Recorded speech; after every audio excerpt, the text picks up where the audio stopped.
Pessoal, eu sou o Marcos, essa é a Toca do Aventureiro e hoje nós estamos aqui com mais um capítulo da coletânea Além do Véu da Verdade, com o autor Otávio Aragão. Otávio, ele é autor de fantasia, terror, ficção e ficção científica, né? Ele é designer e professor, né? Entre alguns dos títulos do Otávio estão Psicopombo, que é uma HQ que ele escreveu junto com o Carlos Holanda, Vaporpunk, Fazenda Relógio e Excalibur, As Mãos Vermelhas de Isolda. Otávio, seja muito bem-vindo à Toca do Aventureiro. Por favor, se apresente para a galera. Tudo bem? Boa tarde. Eu sou Otávio Aragão.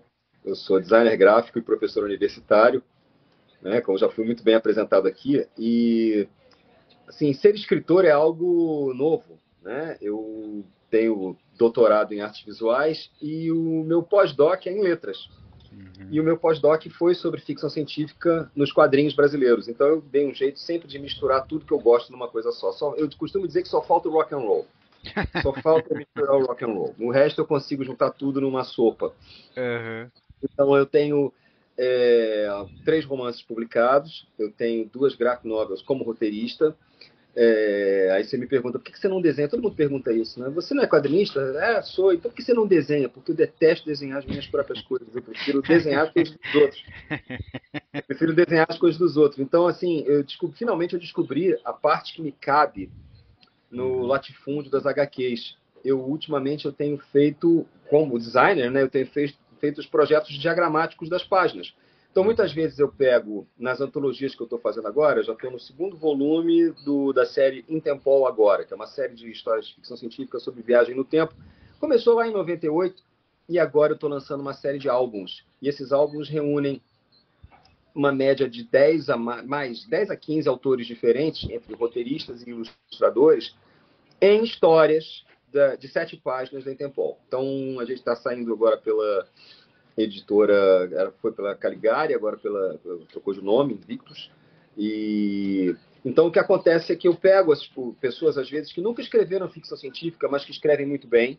Uhum. Às vezes eu pego poetas, às vezes gente que nem é da área de prosa, né, da poesia. Eu digo, isso aqui dava uma boa história na Interpol. A pessoa fica assim, como assim? Para aí que eu te mostro.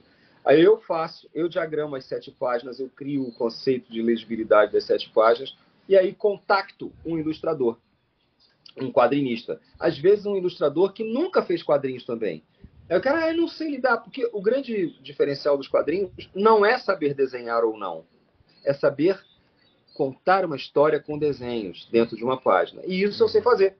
Então eu descobri a parte que me cabe nesse latifúndio, que é fazer o design de páginas, fazer o storytelling. Eu dou aula de storytelling na Universidade Federal do Rio de Janeiro, dentro do curso de jornalismo. Uhum. Faço uma eletiva de storytelling, dou aula de jornalismo em quadrinhos também. Eu trabalhei no Globo durante um bom tempo como designer de notícias, né, na parte de infografia. Dou aula também de narratividade, dou aula de uma série de coisas dentro da UFRJ, além dos trabalhos como concept board, coisas desse gênero. Então é isso. E agora, tecnicamente, depois do pós-doc em letras, oficialmente escritor também, né? Muito Agora bem. sim.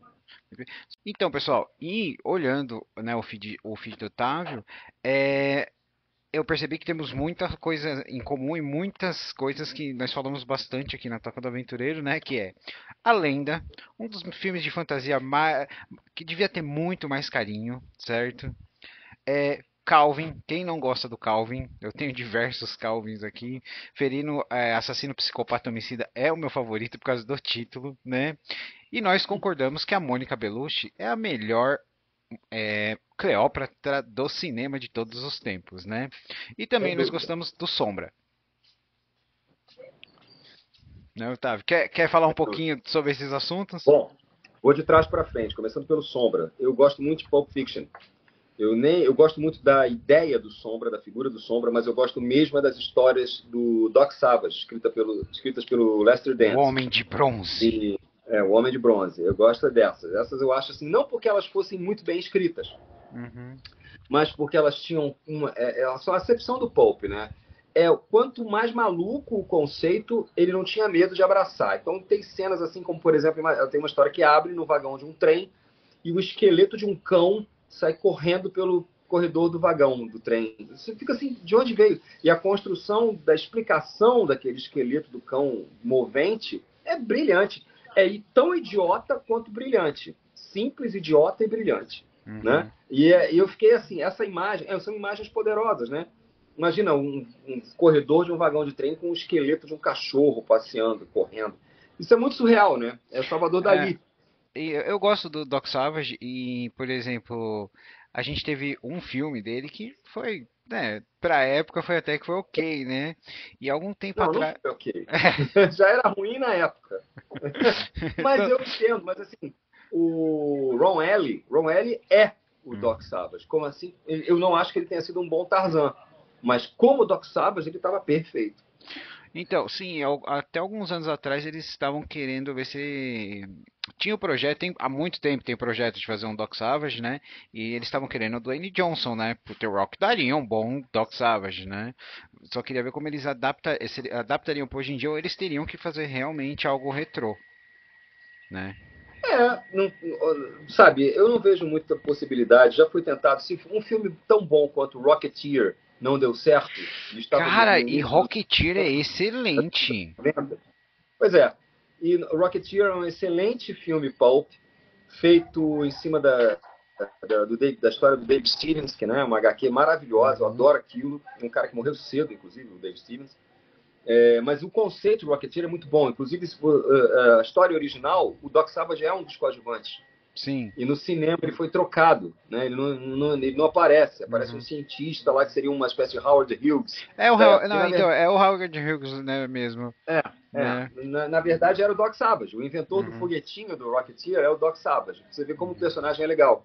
E não, isso foi limado, talvez por uma questão de direitos autorais, não sei. Sim. Mas então eu acho muito difícil que venha a funcionar. Rocketeer flopou tremendamente. Você vê que nós vivemos hoje uma fase de enjoo dos filmes de heróis mais pop, né, de super-herói. Tá todo mundo meio enjoado, né? Ah, Então eu eu acho muito concordo. difícil. A gente precisa de mais heróis como o Rocketeer, o Fantasma, o Mandrake. A gente precisa de um filme dos Defensores da Terra. É isso que a gente precisa. Eu gostaria, mas eu duvido que pegasse. A Ah, sim. juventude, a galera hoje que curte cultura pop, ela dialoga muito com quem tem a idade dela, com os personagens que têm a idade Uhum. dela. Né? Nem sempre foi assim. Antigamente, os heróis pulp eles eram mais velhos que seu público-alvo.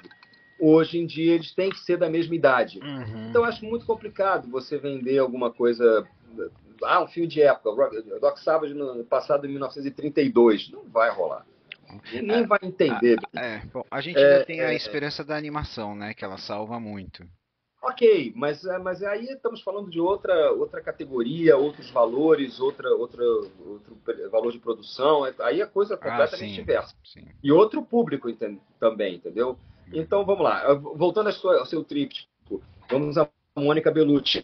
É, eu não tenho o que falar, né, da Mônica Cara, não Bellucci. tem o que falar. Mas eu Ela diria é que maravilhosa. Ela é tudo maravilhosa. bem. Mas eu diria que Mônica Bellucci, Salma Hayek e a Cameron Diaz dos primeiros filmes são questões femininas assim que a gente nem fala muito para não arranjar problema, porque vai discutir o Uhum. quê? Vai ser contra o quê? Não tem. São fatos absolutos da vida. Uhum. Mônica Bellucci em Drácula, aquela ponta que ela faz como uma das três noivas. é, Salma Hayek em um drink no Inferno e Cameron Diaz em O Máscara, você Uhum. tem que discutir. Você apenas flui o filme. Pronto, Uhum. acabou. Mas o Então, e filme, consegue ser excelentes atrizes né? ainda, né? Quer dizer, tem o Aham. fator O prim- bombshell, mas tem o fator Então, excelente mas atriz. eu não vi ela primeiro no Drácula. Pra você ter uma ideia, eu assisti ela eu acho que é uma das obras-primas dela, né? Que é o Malena. Excelente filme. Nossa, Mas maravilhosa.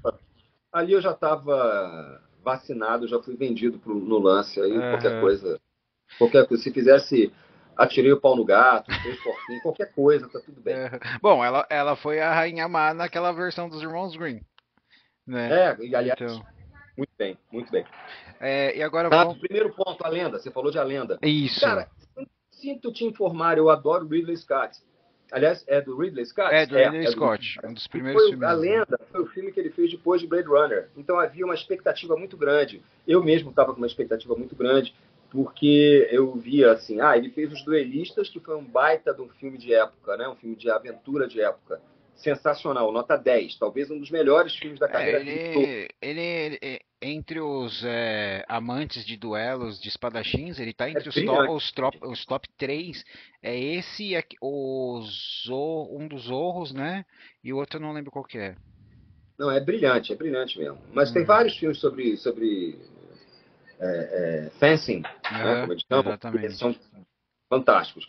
Mas ele começa com Os Duelistas, vai para Alien, O Oitavo Passageiro, que é uma obra-prima Com perfeita, certeza.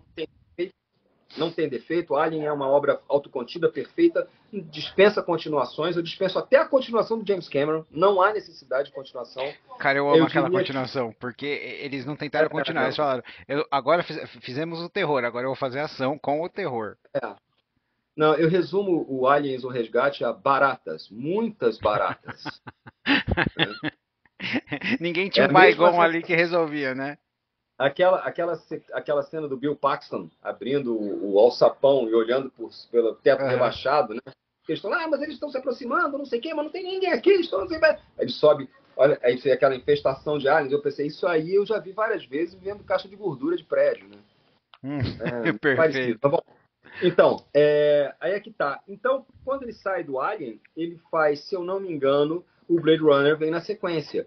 E, cara, Uhum. Blade Runner é um dos filmes da vida, né? Não, não, É. não, você vê, Duelistas, Alien, Blade Runner, o próximo, aí o cara diz, não, agora eu vou fazer uma fantasia. Você espera que venha, sei lá, não sei, cara, o Senhor dos Anéis, né? Uhum. Assim, viria, e não veio. E não veio.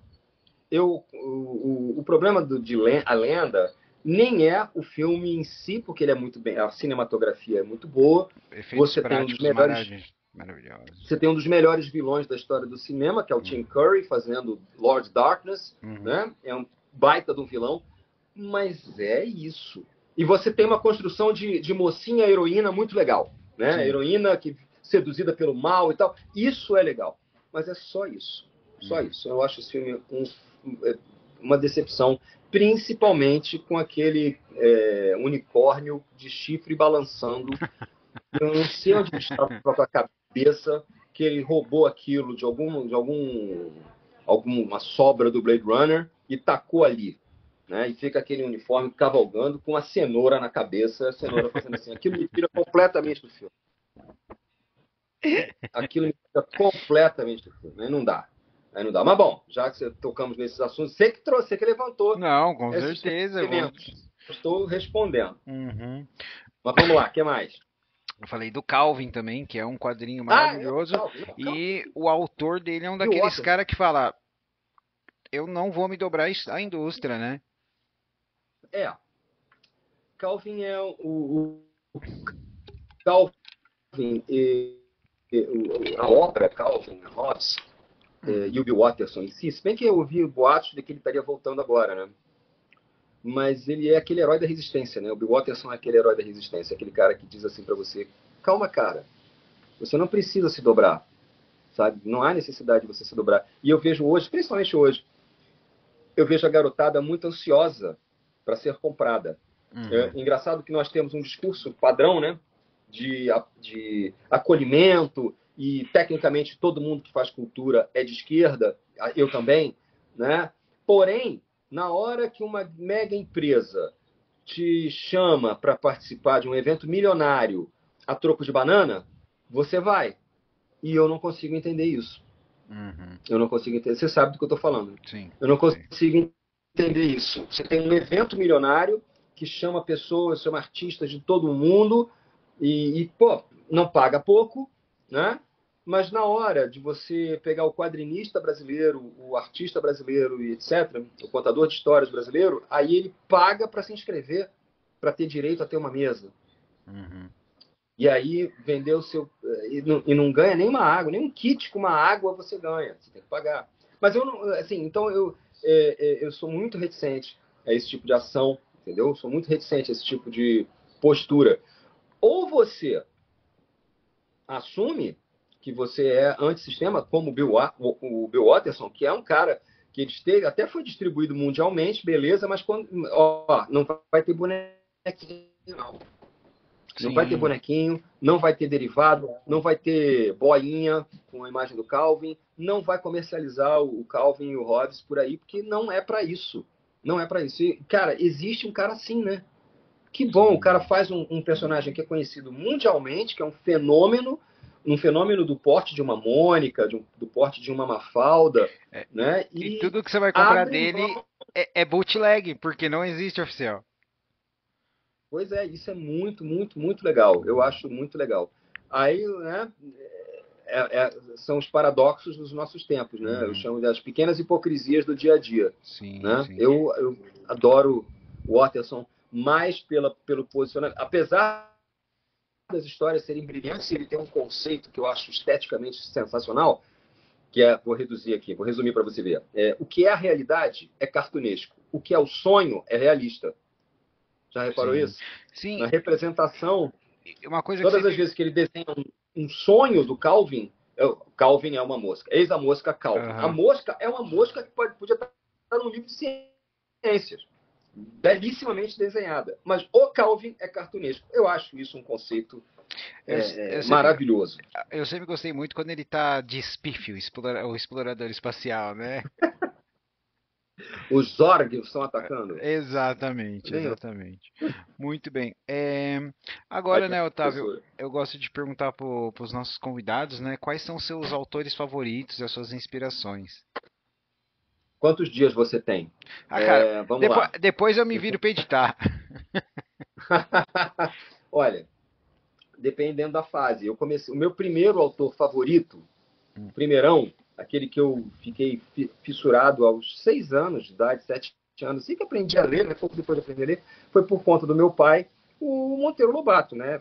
Assim, eu fui colega de turma do primeiro Pedrinho, foi colega de minha turma no colégio. Pô, Mas que a versão legal! para televisão, o Júlio frequentou minha casa. E eu frequentei a casa dele. Mas assim, era tudo muito comum, sabe? Era o Uhum, cara que trabalhava na TV, normal, sabe? Assim, não era nada de outro mundo.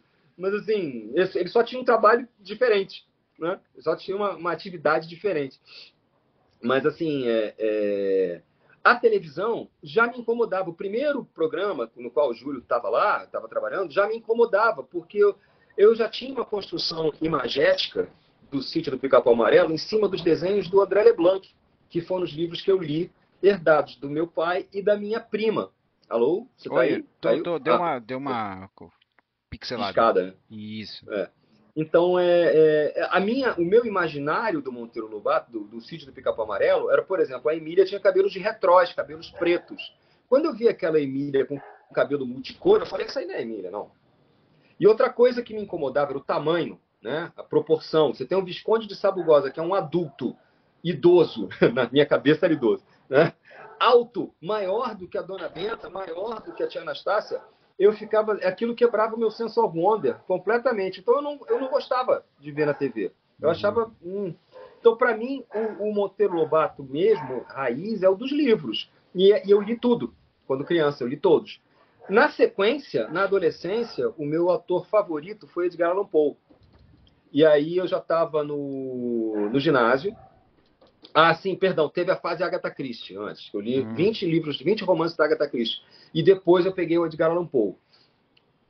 Conan Doyle veio na sequência, mas Allan Poe foi mais importante, porque os livros de obsessão do Allan Poe me influenciaram bastante. Os contos de obsessão, né? Os Dentes de Berenice, principalmente os Dentes de Berenice e Ligeia, foram duas histórias que eu fiquei, caraca, que eu quero fazer igual. Então eu escrevi na época várias redações que eram plágios de Ligeia, ou de Os Dentes de Berenice, né? E eram horrivelmente lidos pela professora de português. Levei nota zero várias vezes, porque tinha sempre uma ênfase em alguma uma coisa escalafobética qualquer, então eles deviam achar que eu tinha problema. Então, aí vem no final da adolescência, né, na virada, eu descobri o Stephen King. Quer dizer, claro que eu li Homero muito cedo, eu li Shakespeare muito cedo, eu li basicamente a Ilíada, a Odisseia e peças completas de Shakespeare eu li muito cedo. Meu pai me deu de presente Dom Quixote. Eu Ah, não pô, que consegui ler legal.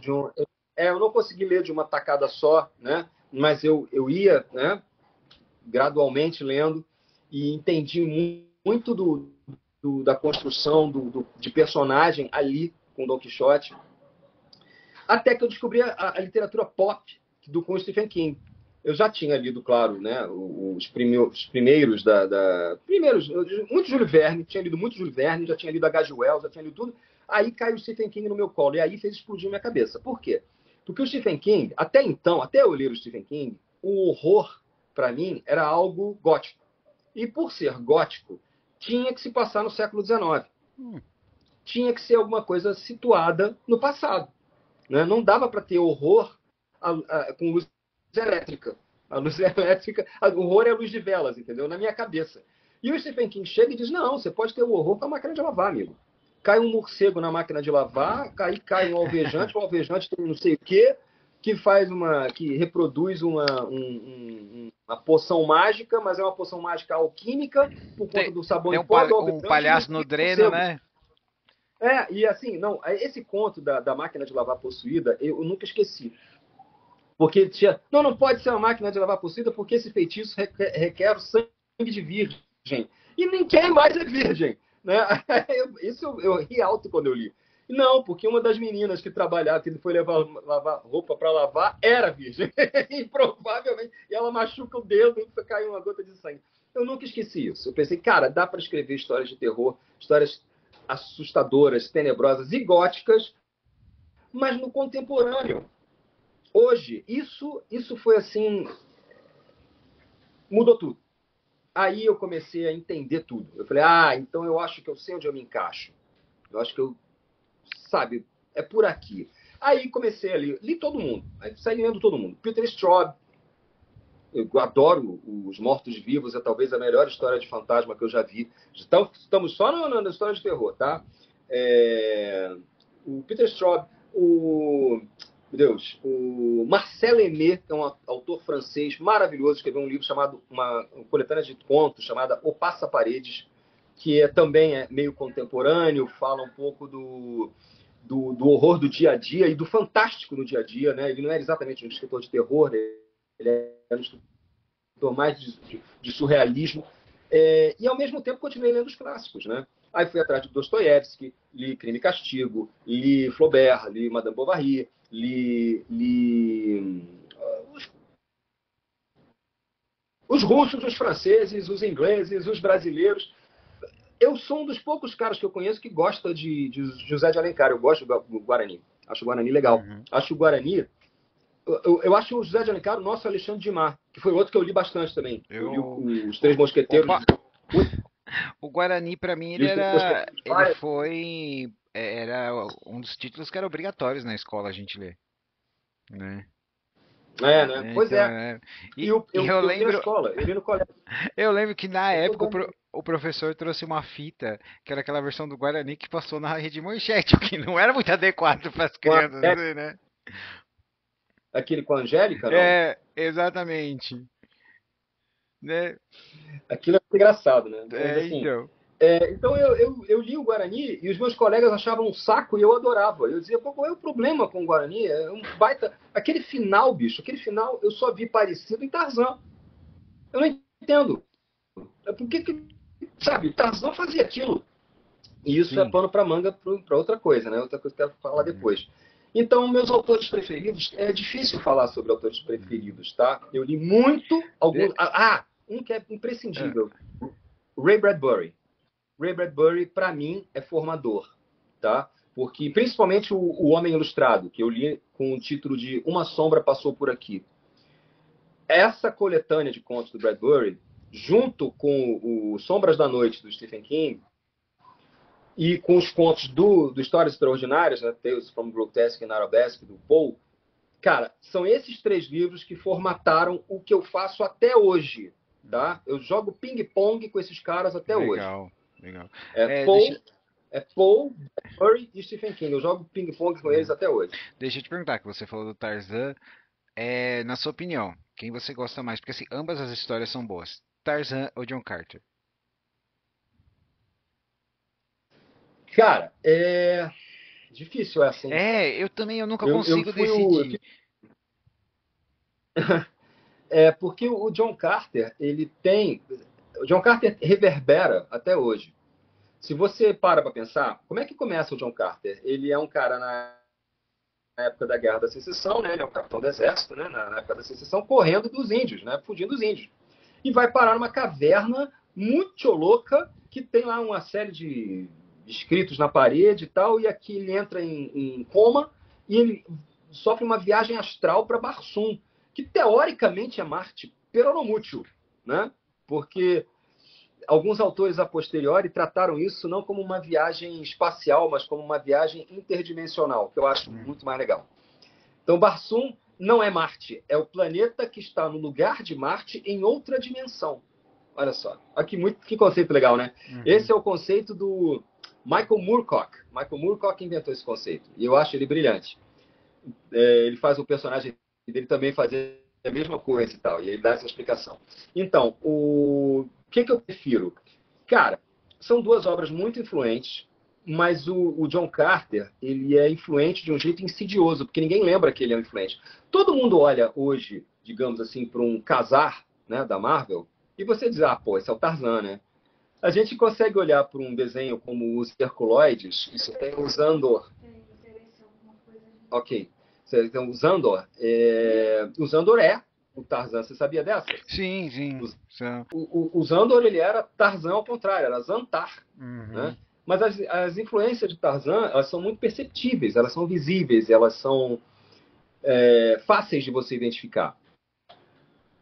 Uhum. John Carter não é fácil, Não, mas não, ele está em todo lugar. Por exemplo, quer ver uma influência do John Carter que ninguém saca? Planeta dos Macacos. boa, O boa, filme, sim. não o livro, não o romance de Pierre Boulle. Quando o George Taylor chega no teórico, né, Planeta É. dos Macacos, ele encontra um desertão, uma ameaça e uma moça muito interessante, que é a mesma coisa que acontece com o John Carter. Uhum. Ele encontra Dejatores, né? O George Taylor encontra a Nova, né? É a mesma coisa, é igualzinho, a mesma estrutura. Aí você começa a pensar assim, rapaz, o John Carter está no Buck Rogers, você tem influência dele em Buck Rogers, você tem influência dele em Flash Gordon, Com você certeza. tem influência dele no Superman, né? Uhum. Todos esses personagens derivam do conceito John Carter. O que é muito, assim, né? Interessante, porque ninguém lembra mais do John Carter. Cara, infelizmente a tentativa de trazer ele pra cultura pop não foi bem sucedida, né? Ele foi sabotado, né? Foi um É, projeto sabotado. foi. Mas é Foi um assim, projeto sabotado. visualmente ele é muito bonito, né? Sim. Então, Filme bom, eu gosto do filme. então. Eu acho filme Apesar que legal. eu falo pros meus amigos que eles falam, tem aquela parte da luta final. Falei, cara, aquilo ali na verdade foi tirado do Lobos Além da Fronteira do Howard, aquela parte ali, né? Mas então, eu gosto Tá. muito do John Então, Carter, eu gosto muito do Tarzan. Eu conhecia o Tarzan através dos filmes, mas dos filmes com ai meu Johnny Deus, Weiss Miller. o John Weiss Miller, Johnny. que com a Marinha O'Sullivan, meu Deus, eu me apaixonei por aquela mulher muito novo, sabe? Meu Deus, que Jane maravilhosa. Você sabe que eles nadavam nus, né? Sim, eu sei, As cenas de tem na verdade, nada. a comissão de censura lá que começou a primeira vez foi por causa dela no segundo É. filme, cara, né? Isso é Então, sensacional. Essa história é sensacional. é sensacional. Bom, mas então, É, ah, vamos falar do conto? bora lá. Então é o seguinte. O conto ele se chama Como Nossos Pais. É. Aí houve uma mudança e virou Como os Nossos Pais. Uhum, Só que, na verdade, esse conto ele nasce. Eu já tinha uma proto-ideia desse conto há muitos anos. Eu sempre achei que a figura da Elis Regina cantando no Festival Nacional da Canção era uma figura surreal, uhum. né? Aquela maneira que ela tinha de jogar os braços para cima, né? Aquilo, junto com o jogo de câmera, não sei se você já viu esse Já, vídeo, já né, vi, dela já. cantando Ação. O jogo de câmera, close, abre, que parecia aqueles jogos de câmera do seriado do Batman. Uhum. Né? Né? Eu achava aquilo hipnótico, eu achava aquilo sensacional. Eu não entendia do que significava a letra da música, que era arrastão, nada disso importava. O que importava era aquela figura daquela mulher em preto e branco, com aquele cabelo enorme, fazendo aquele jogo de hélices com os braços, isso, com um sorriso Jogo de maior que a hélice é cara dela. perfeito. Né? Mas não é. Duas Sim, hélices sim. laterais, né? Vai decolar, né? Tá. E eu sempre vejo, às vezes eu revejo esse vídeo no YouTube, porque eu tento buscar o momento em que aquilo me impactou imageticamente quando criança. Uhum. Que eu vi aquilo na TV e fiquei, caraca, existe alguém assim? Alguém que fecha o olho, de um jeito, quando sorri, fecha o olho de um jeito que você nem sabe se tem pupila, um sorriso enorme e um cabelo. Assustador. Sabe? É assustador, não é? Não é uma coisa meio alienígena? Não é Uhum. uma coisa meio alienígena? E aquela voz tronitroante, né, cara? Uhum. Ai, me Deus, nosso Senhor. Eu ficava, Então, caraca, essa mulher é alienígena. E eu fiquei com essa imagem na cara, cabeça. ficou bem. Durante anos. Eu achei muito, muito interessante, né? Eu achei muito interessante essa pegada, né? Porque o pessoal me avisou que o seu tinha uma pegada de terror diferente. Eu falei, mas como pegada de terror diferente, né? Aí quando eu li, eu entendi. Porque assim, pessoal, eu li o conto e eu me senti, assim, sem poder dar muito spoiler, né? Mas eu me senti meio que me preparando para entrar eu tava correndo pelas ruas conturbadas de Rancon City, sabe? Né? Essa foi a impressão. Eu gostei da surpresa, das referências que você deu no conto, né, pessoal? E a gente começa o conto conhecendo a Tenente Oduda, né? Ela investiga uma chacina brutal, literalmente brutal. É muito gráfica, sabe? É detalhada. Nosso autor não poupa, não poupa o orçamento para nos impressionar. Ele consegue, né? E aí a gente tem a forma que tem a interação entre os investigadores, os outros policiais e a nossa protagonista, eu me senti muito naqueles momentos do Lei e Ordem nas primeiras temporadas, CSI, né? no NYPD Blue, Nova York contra o Crime, que o pessoal eles Nova tinham York que foi ter crime. fazer um certo humor para aguentar o psicológico que, gente, é horrível, horrível demais. E é assim que a gente é introduzido, né, ao conto. Depois, na segunda parte, né, como é o mundo do Beraldo, a gente tem uma menção de um terror antigo que está muito presente nessa coletânea, né? Temos a possibilidade, eu gostei muito né? Que eu tive que meio que inventar o termo, que é de um vírus fantasma, né? E como o contágio se espalha. Então, eu gostei das referências que você colocou, né, ao anel de Moebius, que é uma explicação muito legal. E você vai construindo porque, tipo assim, o pessoal falou, peraí, e agora? A gente não sabe o que está acontecendo. Como se espalha? Estamos expostos? Não estamos expostos?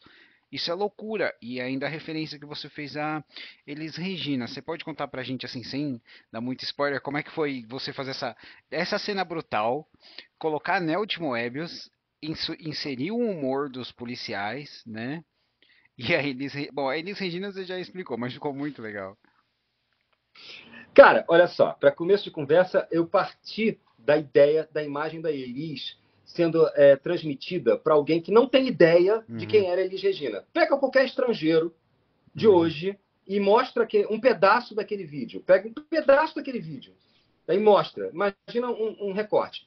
A pessoa, pode ser que ela fique entusiasmada, mas eu tenho a impressão que para você curtir aquilo, você precisa de um referencial local, que nós brasileiros temos. sim. Mas aí eu fiquei pensando, um estrangeiro vendo isso, como é que seria? Ele ia pensar que é um negócio muito doido, que é uma cultura muito doida. Mais ou menos como a gente vê a cultura pop tailandesa, de alguns anos atrás, né? De uns 30 anos, a gente olha para aquilo, que cores estranhas, que enquadramento maluco e tal. Uhum, E também foi uma análise do que eu vejo hoje. A garotada, hoje, eu passei Casablanca como na aula de storytelling, né? Uma turma amou. A outra turma nem sequer fez questão de ver. Por quê? Porque é muito antigo, é em preto e branco, eu não vejo filmes antigos em preto e branco. Hum, Ponto. Ponto. Então, é uma cultura que se perde.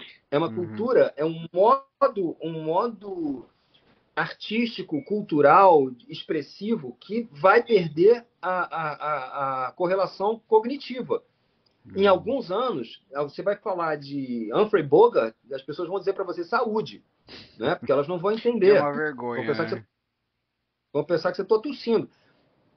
Então é difícil, está ficando cada vez mais difícil. A comunicação está perdurar, a arte perdurar pelos meios de comunicação está ficando impossível. Uhum, E eu pensei a partir daí, e se passar, imagine que tivesse passado, sei lá, uma grande quantidade de tempo para o futuro, mas a tecnologia ao redor ela desenvolveu meramente nos meios de telecomunicação pessoal, né? Então você tem que seriam os celulares, né, super desenvolvidos, você teria toda uma técnica de internet super desenvolvida, mas mas se perdeu o contato com o que foi feito antes. Só se conhece aquilo que foi feito dentro de, sei lá, nos últimos 10 anos, vamos dizer assim. uhum, O resto não existe. Só que isso vai se acumulando. Imagine que isso vá se acumulando no ciberespaço. Imagine que o ciberespaço não seja um conceito, seja um lugar real. E que esse lugar real seja acessível não apenas pelos nossos computadores. O uhum. fato dos nossos computadores terem acessado foi uma coincidência. Na verdade, quando a gente sonha, a gente vai para o ciberespaço. Na Ah, verdade, quando entendi. todas as outras espécies sonham, Uhum, elas vão para o hiperespaço. Então não existe tempo ali. Tá, tudo que a gente produziu, que a gente colocou, que está no ciberespaço, acessa o nosso inconsciente pelos sonhos. E acessa o inconsciente ou pode ser acessado pelos aparelhos de outras culturas. Ontem, hoje e amanhã, forever and never, my darling. agora, Imagina. encaixa muito bem a explicação do Anel de Moebius, né? Por isso o E anel de Moebius, entendeu? então, e aí eu gostei também muito da parte, né, que você mostra que mesmo que a gente está no futuro, a questão da mídia, dos problemas do dia a dia, dos engarrafamentos, né, das Só pessoas piora. só piora, né? E Sim. aí tem uma parte que eu achei muito legal, porque nós temos a questão, né, da Maria, da nossa protagonista, ela tem um terror noturno assim que me lembrou muito a Sigourney Weaver no início do Alien 2, né? Teve um momento Né? de Parece. acordar suado, mas o que está acontecendo é o homem com a tesoura, é a mulher sorrindo. Eu senti que você estava bebendo muito em, em Stanley Kubrick e Stephen King neste É, momento, né? é. Foi muito interessante porque essa parte realmente faz você suar um pouco, a pressão subir, bater o coração bater mais forte, né? E daí você tem toda a parte da interação delas com os colegas que eu achei muito legal, muito verdadeira para quem está nessa profissão, né? E aí a gente tem a questionando, né, com a legista sobre os sonhos, outros crimes acontecendo, o padrão é extremamente caótico, né? E Sim. a gente percebe que até esse momento a gente não sabe se a nossa protagonista está neurótica ou realmente tem alguma coisa acontecendo com ela, certo? Não, que tem É, alguma coisa acontecendo, tem, né? A aham, gente só não sabe a extensão. O que é realidade e o que exatamente. não é. Que aí bate em outro autor que eu gosto muito, que é o grande Felipe Cadico, né? O Felipe Caduco, que eu gosto muito e eu sempre faço alguma brincadeira com Felipe Cadiquiana. Sempre. É, a gente teve uma segunda cena, né? É, após o sonho dela sendo perseguida, a gente tem uma parte que ela acontece uma coisa com ela, que ela faz com ela enquanto ela tá sonhando, que me lembrou muito a cena do filme do Sombra com o Alec Baldwin, quando ele se encara no espelho assim. Não sei se foi intencional ou não, mas isso me Não, chamou, não né? foi, não foi de propósito. Isso Então, foi, aí já é conexão sua. então, é, e eu gostei muito dessas partes, você mostrando o dia a dia. Dá pra você sentir o pessoal naquela, aquela delegacia suada, com o café esfriando e todo mundo correndo. E o que tá acontecendo? O que que tá acontecendo? O que tá acontecendo? E todo mundo com aquele frio na barriga, porque parece que é um barril de pólvora prestes a explodir. Né? Como é que foi para Uhum. você montar toda essa parte do sonho, da realidade, da tensão entre eles e do vocabulário extremamente peculiar? É, bom, a questão toda, na questão da sequência de delegacia, né? A minha pesquisa para delegacia, ela é peculiar. Uhum, Eu, aos 14 anos de idade, fui detido pela polícia. E passei alguns momentos muito interessantes numa delegacia de polícia no Leblon.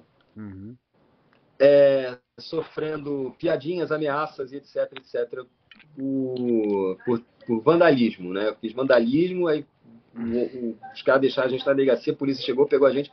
Nunca esqueci, nunca esqueci. Então, o ambiente de uma delegacia de polícia, para mim, desde dessa época, que eu tinha 14 anos, para mim é muito claro. Eu sei exatamente como as coisas decorrem ali. E momentos mais tarde, anos mais tarde, fazer BO, tive que, né, frequentar uma delegacia. E a delegacia de polícia brasileira, ela é muito diferente do que a cultura pop nos mostra, né? ah, é.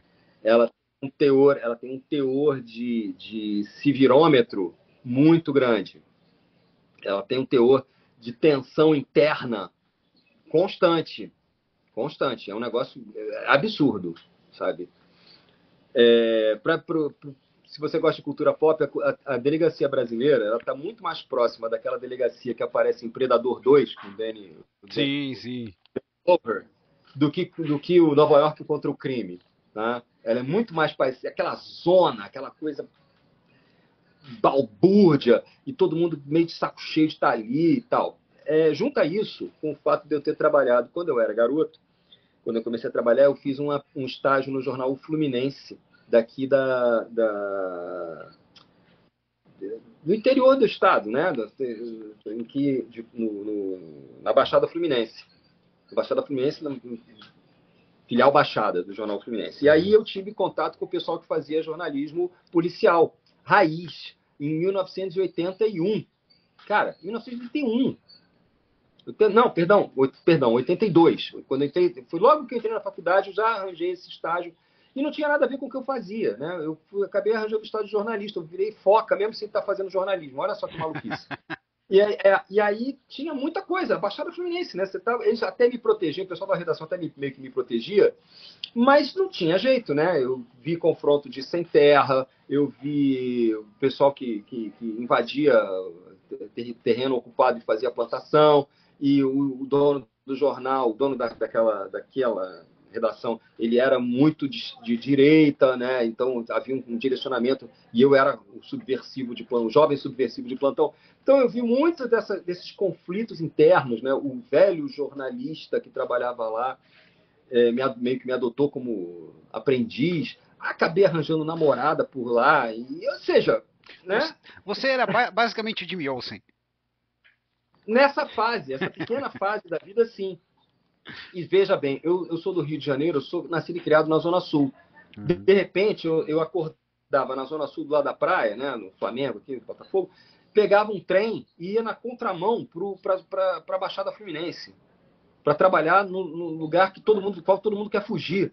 Né? Era como se eu morasse num lugar paradisíaco, entre aspas, né? E migrasse para um lugar completamente fora de Uhum. contexto, sabe? E eu fiz isso durante um bom tempo da vida. Não nesse estágio, mas em outras situações. Então, é esse tipo de clima que eu busco trazer para a Cara, história, entendeu? realmente teve um clima muito bom. E aí a gente passa, né, para infecção. É, a genialidade na sua loucura de como tá explicando ali, né, a protagonista, a teoria, tudo que eu falei, meu, daqui a pouco ela vai estar escrevendo nas paredes com sangue, alguma coisa assim, né? É Aham, muito frenético, é desconcertante, porque bate em alguma coisa real e sim, né? E aí a gente temos a verdade. E a verdade é muito, muito mais aterrorizante de qualquer fantasia que tenha nessa história, né? E é claro pois é. que a dinamite, né, de tudo, é o fator humano, né? Sempre é. E é assim que você termina o conto. Ó, gente, sem o spoiler, é assim que termina o conto. Cara, toda aquela parte eu li duas vezes. Eu entendi, mas estava tão bem bolado para chegar no final que eu falei, eu tenho que ler só essa parte aqui de novo. Vamos lá. O que eu posso dizer? Eu passei o ano passado, o ano anterior a este, eu passei lendo Hofstadter, né? Uhum, Um livro teórico chamado Gödel, Escher and Bach, que é um livro sobre matemática, matemática pura. E como a matemática pura, eu sou péssimo em matemática, tá? Mas filosofia da matemática é um negócio muito legal. E como a lógica matemática, ela influencia muito das artes plásticas, muito da música, uhum, e como o Hofstadter ele fala da recursividade, né? Ele desenvolve o contexto da recursividade. Que eu olhei para isso e é o Anel de Moebius, né? O conceito da recursividade é que ele fala do Bach, de como uma peça de Bach ela termina e nunca ela começa e nunca termina, né? Porque ela começa dentro de uhum. si própria e tal. E eu pensei, cara, isso é brilhante, eu tenho que usar isso numa história. Cara, e você Assim, usou e ficou muito, muito bom. Conta pra gente como é que foi a reação do Beraldo quando você apresentou pra ele. eu não sei dizer o certo, né? Depois de um certo tempo, quando a gente fica nessa nossa área, eu estou escrevendo contos de ficção científica e fantasia e horror desde muito tempo já, né? Já tem uns 24 anos isso. Uhum, E assim, é difícil você confiar na reação das pessoas, porque depois de um certo tempo, você sabe onde você vai botar os ganchos, você sabe onde você vai botar os truques, você sabe onde você vai botar o vale e a montanha, né? Você uhum, tem que alternar o vale e a montanha, você tem que afinar o teu instrumento. Então você tem que, ó, aqui está muito rápido, tenho que frear. Aqui eu tenho que dar uma acelerada e tal. O desafio é você pegar alguém. Não existe público qualificado para isso. É muito raro você ter um leitor beta qualificado para uhum, isso. Não tem. Porque a boa história, se ela funciona, você não pega os truques. uhum. Entendeu? Então, a dificuldade é essa, fazer uma história que funcione tão bem que a pessoa não pegue os truques. Porém, o que eu quero de resposta do leitor beta é exatamente os truques, né? Eu quero que o cara vire para mim e diga, olha, você usou esse truque aqui, funcionou. Esse truque aqui não funcionou. Esse truque aqui não sei o que lá. E a resposta do Beraldo foi, tá sensacional, tá ótimo, adorei. Só troca aqui, só troca ali, só troca lá, um termo aqui, um termo Uhum. ali. Aí eu fiquei, E assim, eu não sei se foi não estou dizendo que não é, intencional. É, não estou dizendo que não é leitura qualificada, não aham, é isso. Eu estou dizendo que eu sempre procuro, quando me pedem para avaliar alguma história, eu fico assim, o que eu posso dizer sobre a mecânica, né, aham. tal, tal. Então, mas eu não sei se foi intencional, mas como o fator humano é uma pedra de roseta na sua história, dos contos, o seu é o que, pelo que eu notei, tem menos participação de Alien. Eles são só notados e reconhecidos que estamos no futuro. São os humanos mesmo, né? Então foi intencional.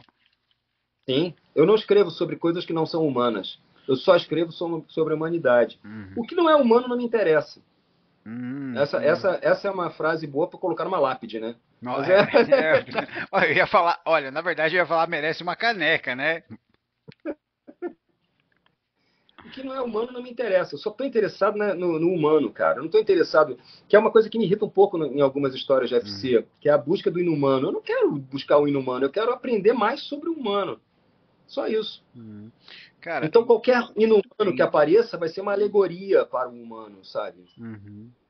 E, nossa, Otávio, funcionou muito bem essa história, realmente me surpreendeu, foi aterrorizante demais.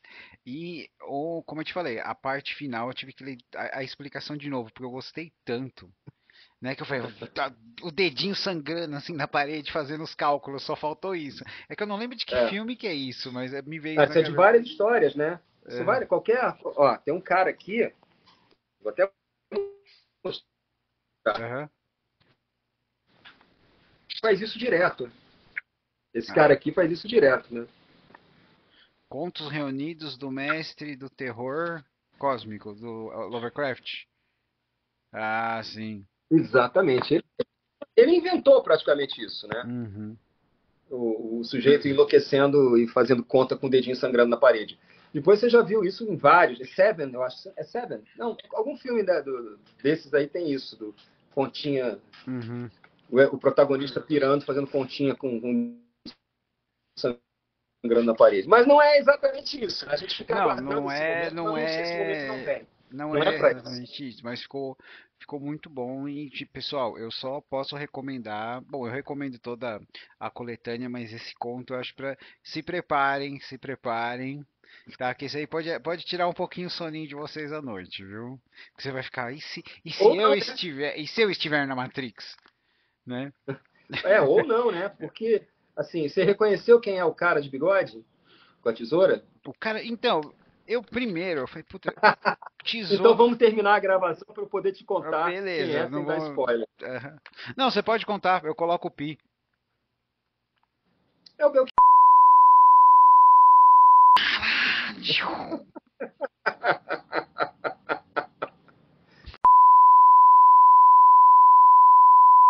Como os nossos pais. E outra coisa, a brincadeira é de duplo sentido com o título, né?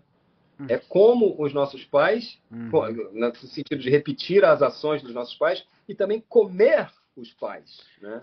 uhum. Cara, perfeito, perfeito, Literalmente. perfeito. Muito obrigado. Agora, né, voltando um pouquinho a você, né, conta pra gente, né, o que o Otávio gosta de fazer pra relaxar? Dormir. Já tá naquela idade, né? Tá? É toda hora, amigo. Toda hora. O Uhum, que às vezes é complicado. Às vezes eu quero ler e eu não consigo. uhum. Aí eu vejo, eu tô cabeça. Velhinho, né? Coisa É, de velhinho. Acabei de fazer 60 agora, aí normal. Aí é coisa de... Aí meu filho vem e me cutuca, para de dormir. Acorda. Toim. eu sei como é que é. Conta pra gente se você tem spoilers ou novidades pra 2025. Você quer em ordem alfabética ou salteado, serve? Vamos lá. Você. Vamos lá. Eu estava trabalhando, mas não deu certo. Estava trabalhando na volta do nosso evento internacional, que é a Semana Internacional de Quadrinhos, mas nós não conseguimos Uhum, o aval, né? A gente entrou num edital e o edital não rolou, nos recusaram o nosso edital. Então não vai rolar isso. Mas volta o Prêmio Leblanc. Aliás, temos que ter uma reunião antes do fim do ano para ver que caminhos a gente pega agora. Então você conhece, né, o Prêmio Leblanc que né, ficou um ano eu em achei, eu achei que ele nem ia voltar mais, né? vai voltar. Vai voltar. É porque aconteceu um negócio, todo mundo se envolveu em várias coisas, né? Então, vários projetos simultâneos, aí ficou apertado para todo mundo. Uhum, Mas a equipe em si, a equipe é muito azeitada e deve voltar por agora. O que mais? Eu vou sair, estou saindo da coordenação da pós-graduação em mídias criativas e vou assumir a coordenação de produção editorial dentro da Escola de Comunicação da UFRJ, tá? E isso vai implicar em um dos meus projetos futuros é fazer é ativar a editora interna da Escola de Comunicação. Então eu uhum, quero começar a dar saída em produtos internos, talvez dos nossos alunos. No mais, eu já estou na metade do volume 3 do Interpol agora, né? Já estão com 8 histórias bastante andadas, algumas já finalizando até, porque eu resolvi correr, porque o hiato entre o volume 1 e o volume 2 acabou sendo de 3 anos, e não pode ser assim. Né? A minha intenção com esse projeto é completar 5 álbuns, depois fazer um ônibus com esses 5 álbuns, e quando alguém chegar para os meus filhos e perguntar o que seu pai fez na vida, eles vão pegar esse volumão da estante, né? Ele fez isso aqui, ó. vou Bum. pegar aquele E pronto. calhamaço, ele fez isso aqui. É, fez isso aqui, bum. Então a ideia é essa, é fazer esses 5 álbuns, depois lançar um ônibus e pronto. Aí eu considero assim, eu devo terminar com uns 65 anos esse projeto, né? E Uhum. aí eu considero que, pô, minha passagem pelo planeta pode não ter sido relevante, mas pelo menos eu deixei esse negócio aqui. E eu ando pensando, eu não sei se tá parado, uma antologia, uma coletânea minha de contos já publicados anteriormente, em fanzines, sites que saíram do ar e coisas que se perderam. Eu reuni alguns desses contos em um volume. Mas eu não estou com pressa de lançar, porque eu não quero fazer que as coisas façam concorrência entre si. Ah, legal. Além disso, tem o meu quarto romance, que é A Mão que Cria 2025, que é a Mão que Pune 2025, que é a continuação de A Mão que Pune, 1890, e fecha a trilogia com A Mão que Cria, A Mão que Pune, 1890, A Mão que Pune, 2025. Eu não sei se eu vou terminar o livro em 2030. É possível. É possível que em 2030 eu termine. Fora isso, tem um outro projeto meu que está bastante andado, que envolve aí a parte musical. Eu estou compondo canções, eu já compus umas 8 canções, e graças ao violão que me deram de presente há uns 2 anos, né? Compus umas 8 canções quando ninguém está ouvindo, né? Eu componho, gravo no celular e deixo guardadinho na minha biblioteca, porque é um projeto que eu estou chamando de Duplo Infinito. Duplo Infinito por quê? 2 oitos, né? 88. O que aconteceu no ano de 1988? O ano do duplo infinito, né? O ano do duplo infinito foi o ano da nossa Constituição, né? Então, eu estou escrevendo, são 4 histórias sobre 8 pessoas. São 4 casais. Cada um desses casais, em um determinado momento da própria história, sonha com a vida do outro casal. Então, tá vendo? É uma mandala, e você não sabe qual realidade você está. Então, em uma das realidades, o Brizola foi presidente do Brasil. Em outra das realidades, o Ulisses Guimarães foi presidente do Brasil. Em outra das realidades, o Tancredo Neves sobreviveu. É por aí, entendeu? Então, são 4 realidades com 4 presidentes diferentes. E o Brizola teria sido interessante, né? Porque, pô, ele foi o presidente que nunca foi, né? Pois é. Não todos eles, o Ulisses também, né? O Ulisses foi um acidente de helicóptero. Pois é. E o Tancredo também, né? Então. O Tancredo... e na última realidade, a ditadura nunca acabou. Mas o Getúlio ainda morreu ou não? Oi? O Getúlio ainda morre na sua história, nessa realidade ou não? Não, o Getúlio morre. Eu estou me referindo à ditadura militar. Não, mas eu só tô fazendo a ponte. Será que ele manteve Getúlio? Eu sei. Não, mas não tem. Não, no Getúlio, até o Getúlio tudo fica igual. O que fica diferente é que em 85 o golpe do gasômetro funciona, dá certo. O golpe do Rio Centro funciona, dá certo. E há aquela desgraceira e a ditadura enrijece. O Figueiredo há um golpe dentro do golpe, Figueiredo é deposto e a ditadura perdura. Então, são 4 casais vivendo vidas normais dentro dessas realidades insanas, ou dessas realidades alternativas. E cada um desses casais, em um determinado momento, diz: eu tive um sonho estranho. E aí ele começa a contar o sonho, e o sonho é a realidade do outro casal. Poxa, cara, que legal, que legal. Eu gosto nessa pegada. Eu gosto mais do realidade alternativa do que do viagem no tempo. Né? Então, para mim é tudo igual, para mim é tudo a mesma coisa. Bom, então, mas esse é um projeto muito grande, eu não sei quando eu vou terminar, porque eu tenho que compor as canções, ele é um projeto multimídia, assim, você está lendo as histórias, você vai ter um QR Code, você vai pro Spotify, aí você vai ter as canções lá. Então, eu já falei com o Rafael Senra, que é um excelente escritor, músico, o cara já concorreu, foi indicado ao Grammy, você tem uma ideia. O cara já foi indicado ao Grammy. E a gente começou a trabalhar umas parcerias, mas até agora só tem uma letra musicada. E eu estou trabalhando assim, eu faço a melodia, escrevo a letra e tiro umas bases e pronto, né? E guardo. Próxima. próxima. Por aí. Então, quando o Rafael pegou, ele disse assim, eu posso alterar algumas coisas no arranjo? Eu falei, por favor, a casa é sua, que eu só trabalho com parceria assim, né? O cara tem que ter liberdade total para se sentir à vontade.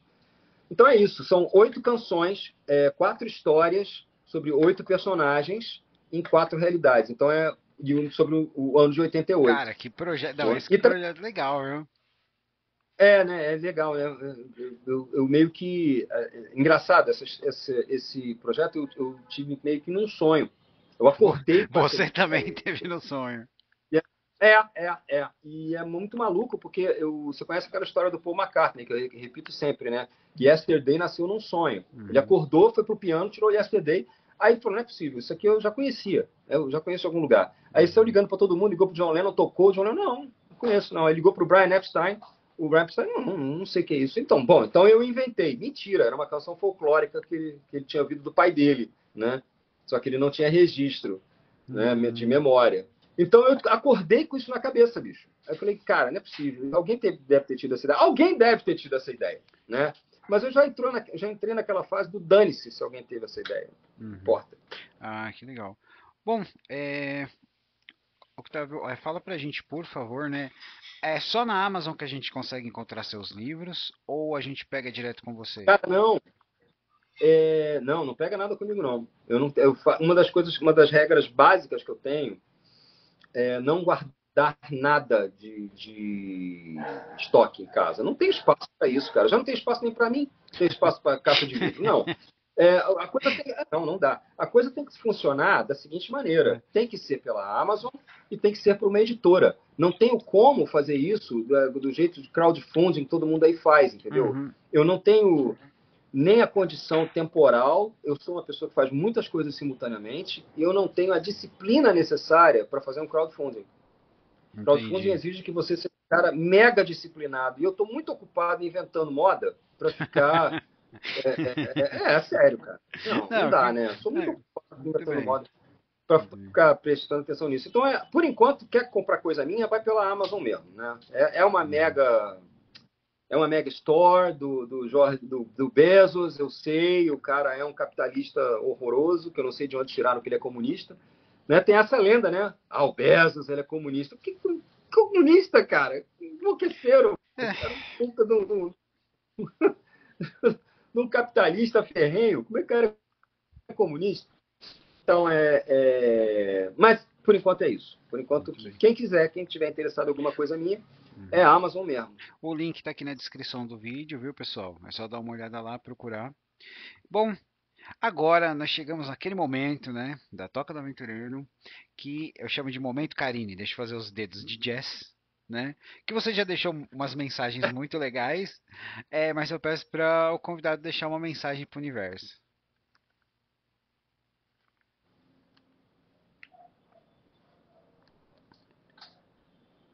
Olha, eu estava falando sobre epitáfios, o que eu posso dizer é o seguinte: eu nunca tive perspectivas, eu Uhum, só tive pontos de fuga. Eu acho que é isso aí, essa é a base que me define. Tudo comigo era. A única certeza que eu tenho é que há coisas que eu sei fazer e coisas que eu não consigo fazer. As uhum, coisas que eu não consigo fazer, eu não posso me sentir culpado. Então eu tenho que aprender a lidar com as deficiências. Né? Por exemplo, eu sou um cara que tem sérios problemas de direção, não consigo dirigir direito. Ou eu lutava contra isso, e há essa linha de pensamento, né? Você não pode aceitar nenhuma limitação, você vai lá e luta contra ela, ou você dá um jeito de ser feliz apesar dela. uhum. Né? E eu acho que é isso que eu posso dizer. O caminho é você que escolhe, cara. Não existem regras, nem sempre o que vai funcionar para mim vai funcionar para você. Agora, a terapia ajuda, tá? Eu fiz 15 anos de terapia e ajuda muito. Muito bem, muito Acho que é obrigado. basicamente. Muito obrigado, muito obrigado. Eu acho que a gente não esqueceu de nada, né? Não sei, não sei. Depois, é que sempre quando acaba, a gente acaba. Depois que a gente termina de gravar, a gente sempre acaba lembrando de alguma coisa, não é verdade? Ah, normal, normal. Fica para próxima. Então, mas com certeza. Agradeço. Eu quero agradecer o interesse e o gosto com o qual você leu a história. Era para isso mesmo que eu fiz. Não, eu que agradeço. Eu vou procurar mais dos seus títulos para eu ler. E muito obrigado por participar da Toca do Aventureiro. Pessoal, foi isso. Mais um capítulo da gente falando do Além do Véu da Verdade. Vamos continuar lendo porque algumas dessas histórias têm que ter continuação. Eu não sei como ficaria a continuação da sua, né? Seria tipo acabou de sair aquele filme 20 anos, 28 anos depois, né? Mas Sei, cara. eu também eu fico porque tem algumas histórias que eu acho que nem precisa de sequência, né? As boas nunca precisam. Muito bem. E é isso, pessoal. Muito obrigado por participarem. Eu sou o Marcos. Esse foi um episódio muito aterrorizante da Toca do Aventureiro. Até a próxima. Tchau, tchau.